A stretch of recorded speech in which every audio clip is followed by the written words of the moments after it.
یه بریم اینجا نگاه کن آقا، یه چی خودتون نشون بدم.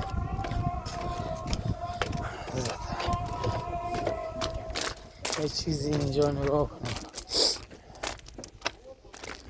یک شهروار ناموزن چنو جوان پر رو بینو چی گوشی و نمیدونم شارژر رو چی چنو منه جوامه شهروار زپام داره کنه حضرت عباس.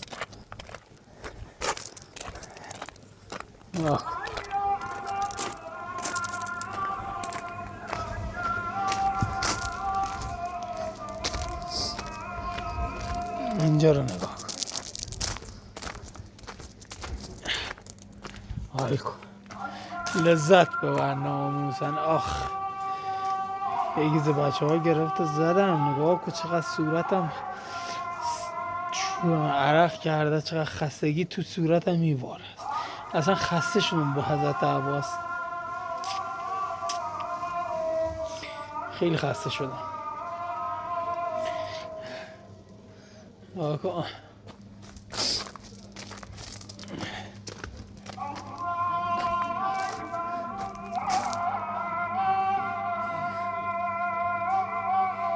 بستن راه روه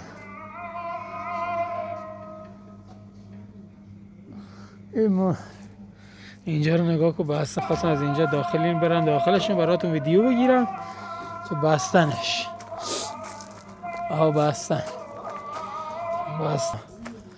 خواستم اینو بدونم.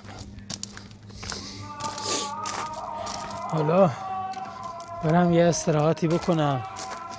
اینا نگاه کن بچه ها، یه زمان اینا صندلی بودن یا پای ستون چی هستن اینا رو نگاه کن. اون صندلی هم پای ستون چی بودن اینا؟ خونه ها دیوارا خونه ها قدیمی شونن. نگاه کن دیوارا قدیمی خونه ها قدیمی. اوه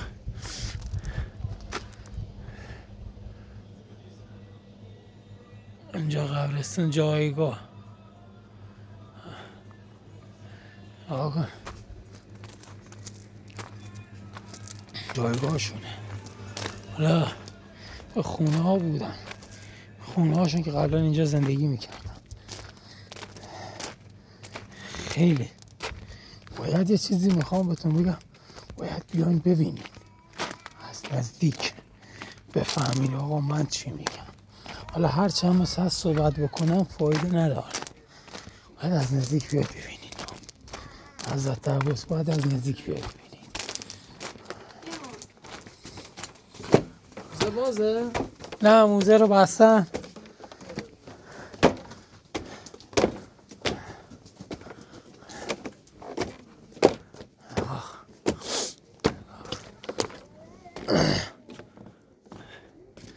افتخار غرور ما اینه،